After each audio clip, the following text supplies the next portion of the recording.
Western foreign ministers appear to have failed to get the stalled nuclear talks with Iran moving again. They met in Vienna just 7 days before the deadline to strike a deal.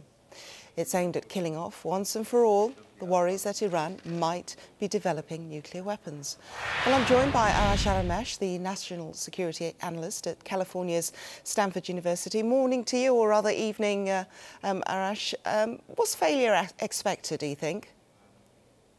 This road was going to be full of obstacles. About 7 months ago, when the two parties met right around Thanksgiving in America, that's Thanksgiving here, a lot of people were optimistic. There were signs of optimism, but people knew that to actually get the real technical issues negotiated over and to get those things out of the way, this is going to be tough, this is going to be hard. And there was a huge gap between what the Western countries, the United States, and the European Union wanted and what the Iranians wanted.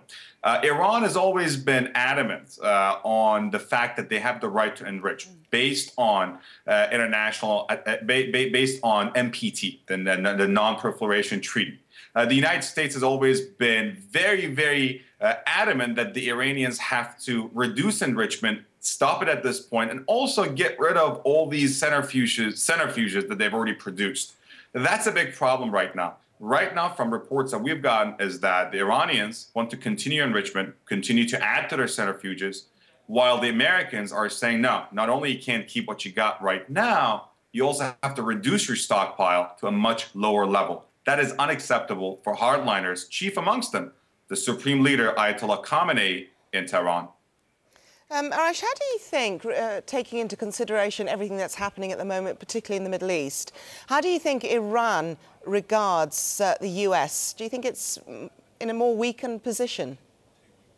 While the US position in the Middle East is not what it used to be 10 years ago, Iran is also dealing with a precarious situation. If you look at Iran's key regional allies, the government of Bashar al-Assad in Syria, embattled. The government of Nouri al-Maliki in Iraq, embattled. The government of the pro-Hezbollah prime minister in Lebanon, barely a government. So Iran is also not in a position to try to go ahead and open this can of worms and wage war against the United States. And it is true that the U.S. position in the region has been weakened. The U.S. no longer has those important points of leverage it did 5-10 years ago, but the Iranians also find some mutual common interest with the United States. Ironically, those the United States would like to see gone in Iraq and Syria happen to be, especially in Iraq, not necessarily in Syria, I'm talking about ISIS or the Islamic States, are exactly the same guys the Iranians would like to see gone. So